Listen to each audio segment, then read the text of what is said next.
Dan Shepard, born and raised in Tampa, Florida.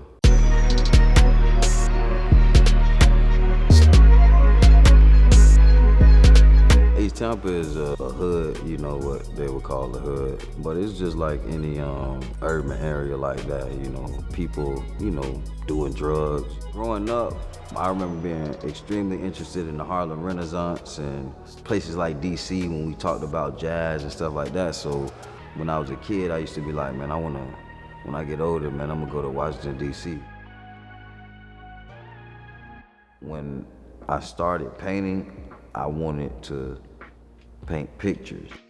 I think sticking to imagery revolving around black people, urban culture, people that I'm around, people that have raised me, people that I've looked up to. A lot of times the imagery is either tainted or said to be tainted. Blackness isn't just painting, you know, our prominent figures, Martin Luther King or, you know, Malcolm X, Francis Cress Welsing, or, you know what I'm saying, Rosa Parks and people like that. We know what they've done for our society, but also showing a painting of somebody with dreadlocks, you know, from the hood with gold teeth. You know, I plan on doing a lot more imagery of the hood and stuff like that because, you know, it's the most creativity coming out of those areas, those urban areas. When art needs to be done, I go straight home, I eat, you know, I might rest for a little bit, you know, and then I'm painting, man.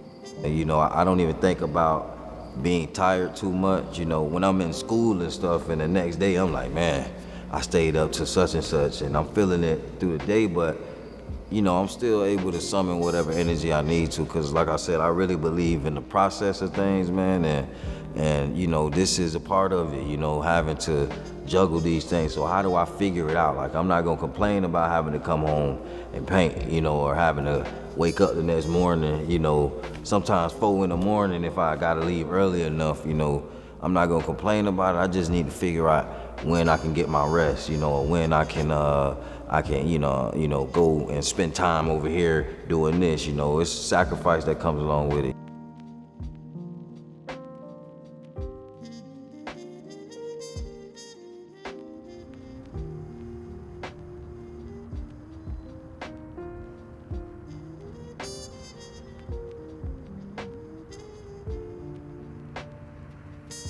I make it a mission to paint black people, but not only just black people, but black images like bigger women, bigger black women. Like, you know, that's something I feel like, you know, is a taboo for people, but like I say, man, I find those kind of things corny. Like, I don't keep it no secret about, you know, who I like, what I like, this is and that. Everything, everybody business, but those kinds of things. So I also recognize that there's certain body types, certain skin tones, skin colors and things that aren't, like you say, they aren't what people would consider socially acceptable or beautiful, you know what I'm saying, not to be painted, but I'm like, I'll show you.